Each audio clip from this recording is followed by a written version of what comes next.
नोएडा, एक सपनों के शहर की कहानी। नोएडा यमुना और हिंडन नदी के बीच बसा एक ऐसा शहर जिसकी कहानी मिट्टी की सोंधी खुशबू से शुरू होकर कंक्रीट के जंगलों तक पहुंचती है। यह कहानी है परंपराओं और आधुनिकता के मेल की, गांवों के सादगी भरे जीवन से लेकर गगनचुंबी इमारतों तक की। मिट्टी की सोंधी खुशबू। सन 1970 का दशक था।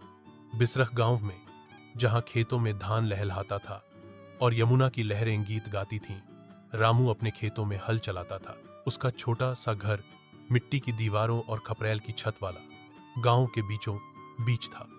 बिसरख के बारे में लोग कहते थे कि यहां रावण के पिता विश्वेश्वर ऋषि का जन्म हुआ था। रामू को ये कहानियां सुनकर गर्व होता था, पर उसका जीवन सादगी भरा था। खेती, गाय, भैंस और गांव के मेले। लेकिन हवाएं बदल रही थी। दिल्ली, जो पास ही थी, तेजी से फैल रही थी। एक दिन गांव में सरकारी लोग आए।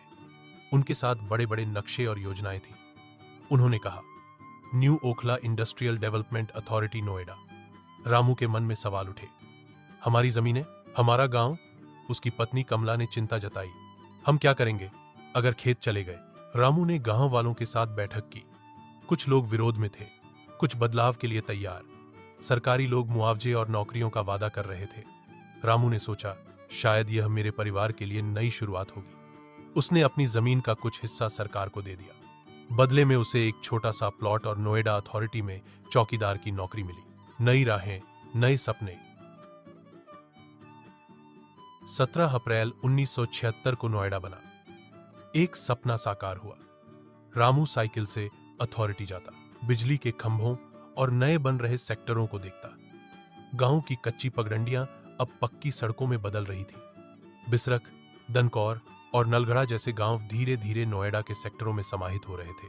1980 के दशक तक नोएडा में कारखाने खुलने लगे।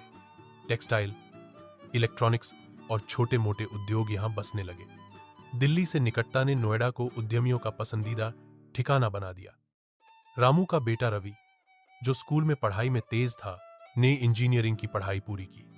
1990 के दशक में जब भारत में आर्थिक उदारीकरण की लहर आई, तो रवि को नोएडा के एक नए बने आईटी पार्क में नौकरी मिल गई। रवि ने अपने पिता से कहा, बाबूजी, आपने जो जमीन दी, उसने हमें ये दिन दिखाए।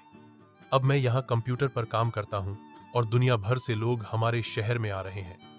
रामू ने मुस्कुराते हुए कहा, बेटा, ये तो बस शुरुआत है। चमकता नोएडा। 2000 का दशक